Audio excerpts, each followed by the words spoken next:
in association with Kutumb app. अनेक ग्रुपों से पाइए छुटकारा, आपके संगठन का अपना ऐप कुटुंब ऐप।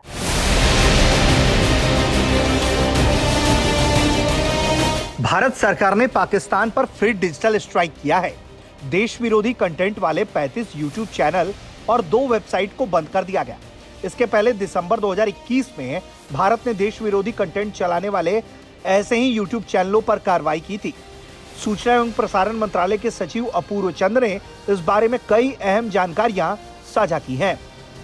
भारत सरकार ने फरवरी 2021 में digital media rules, intermediary rules निकाले थे, जिसमें मेटी के पास कुछ अधिकार है, डिपार्टमेंट ऑफ इलेक्ट्रॉनिक्स के पास, और कुछ ministry of information and broadcasting के पास है। तो न्यूज चैनल्स और न्यूज मीडिया के खिलाफ जो कंटेंट के ऊपर जो है वो अधिकार मिनिस्ट्री ऑफ इंफॉर्मेशन और ब्रॉडकास्टिंग को है। और जैसा कि हमने ये देखा कि ये चैनल्स हमारे पास एक इंटेलिजेंस एजेंसी ने हमें बताया कि ये भारत के खिलाफ पूरी तरह से जहर उगल रही हैं। अब बिल्कुल जो है फेक न्यूज, जिसका कोई कैसा भी तथ्य नहीं है, उस तरह की खबर फैला रही है कि जनरल बिपिन रावत का जो है क्रैश हुआ प्लेन, तो वो उसमें भारत सरकार का हाथ था। एनएसए अजीत डोवाल उसके लिए रिस्पॉन्सिबल थे। नॉर्थ कोरिया की आर्मी अब वहां पहुंच गई है कश्मीर में, तो टर्की के अर्दोगन ने कुछ आर्मी भेज दी है।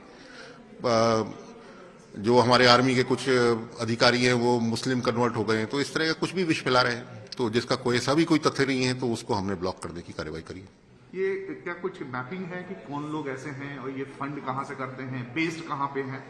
देखिए, अब ये तो क्योंकि ये सारे की सारी चैनल्स, पिछली बार भी 20 चैनल थी, वो पाकिस्तान में थी, इस बार की 35 चैनल है वो भी पाकिस्तान में है, तो ये तो क्लियरली पाकिस्तान के अंदर है। अब उसके फंडिंग और कैसा है, ये तो इंटेलिजेंस एजेंसी ही इसको कर सकता है। हमने ये जो कार्रवाई करी है, ये कि हमने इमरजेंसी प्रोविजन में करी है, इसमें टीम की आवश्यकता नहीं है। इसमें केवल जो अगर हमारे पास इंटेलिजेंस एजेंसी का इनपुट आता है, तो वो हमारे ऑथोराइज्ड ऑफिसर है, जो जॉइंट सेक्रेटरी श्री विक्रम साहा है, उनके पास इनपुट आता है। उनको अगर ये लगता है कि इसमें तथ्य है और इसको इमरजेंसी पावर में ब्लॉक करना चाहिए, क्योंकि ये इतना टॉक्सिक है, इसके लिए हम कमेटी की भी इंतजार नहीं करते हैं, और वो मेरे को पुटअप करते हैं, और इसका अधिकार सचिव इंफॉर्मेशन ब्रॉडकास्टिंग है, और मेरे सिग्नेचर से ये ब्लॉकिंग का ऑर्डर निकल जाता है।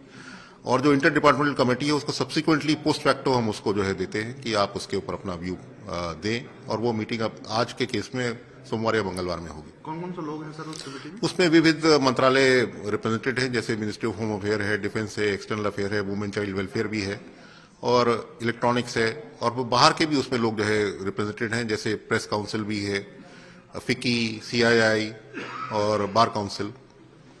एक आखिरी सवाल है सर आपसे, आपको लगता है कि जो चैनल्स हैं जो प्रोपेगेंडा भारत के खिलाफ फैलाते हैं, उससे उनका जो कमाई या जो फंड करते हैं उसको इन्वेस्टिगेट करने की जरूरत है, और NIA जैसी संस्था को भी इन्वॉल्व होना चाहिए?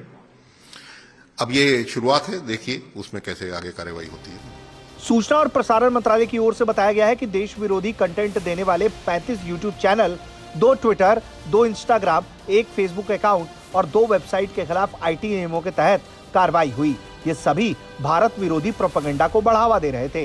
बीते साल ही केंद्र सरकार ने 20 यूट्यूब चैनल और 2 वेबसाइटों को बैन किया था।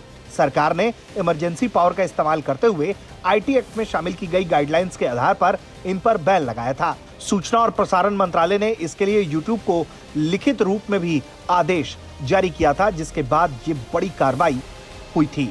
और एक बार फिर से भारत के खिलाफ प्रोपेगेंडा फैलाने वाले इन चैनल्स पर भारत ने डिजिटल स्ट्राइक कर उनके मकसद को चूर-चूर कर दिया है।